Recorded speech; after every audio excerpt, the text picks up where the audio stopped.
Tahle hromada bude zdobit naši zahradu, než palivový dřevo zcela vyschne. Tuhle jsem postavil přesně před 2 rokama. Je posazená na plastových paletách.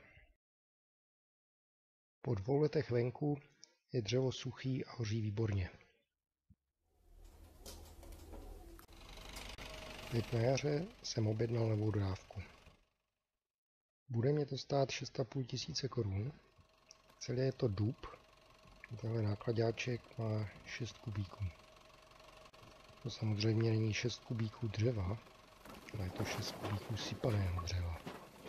Když to dobře srovnám, tak se objem zcukne asi tak o 1/3. A samotný dřevní hmoty je tady méně než polovina.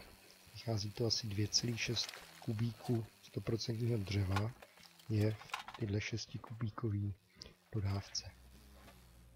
A tohle už je místo, kde vystavím novou hromadu dřeva na vysušení. Tady byl 4metrový smrk, který jsme v prosinci využili jako vánoční stromeček. Co dál ještě stojí v cestě, jsou zbytky hřiště, co jsem dělal pro svý děti před lety.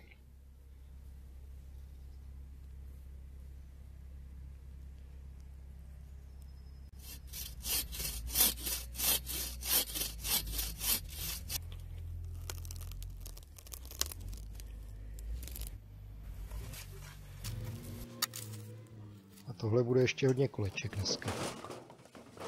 Tady mám ještě jednu paletu. Plastová, čtvercová, asi bude z Číny. Tady je vidět, že ta jabloň ten provaz skoro sežrala. Tak jsem ho jenom odříz.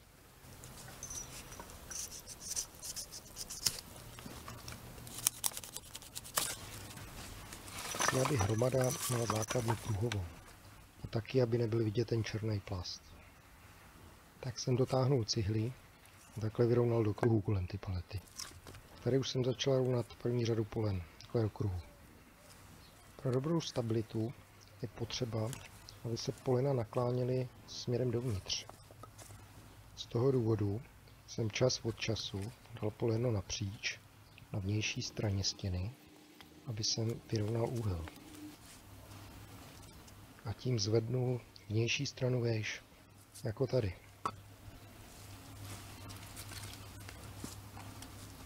A takhle zajistím, že se polena budou vždycky naklánět směrem dovnitř. Prostředek hromady, ten je na všechny nepravidelný tvary polen, krátký kusy nebo nenaštípanou platinu.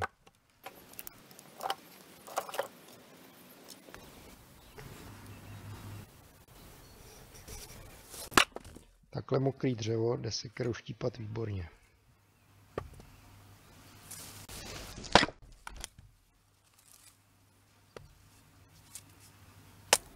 A v poslední části hromady jsem nechal prostředek vyrůst vejš, než je vnější okraj, a tím se úhel naklonění polen otočil obráceně. To by při dešti mělo odvádět vodu pryč z hromady. A je hotovo. Za 2 roky to bude zcela vysušený palivový dřevo. A tady je zbytek, ty 6 kubíkové dodávky.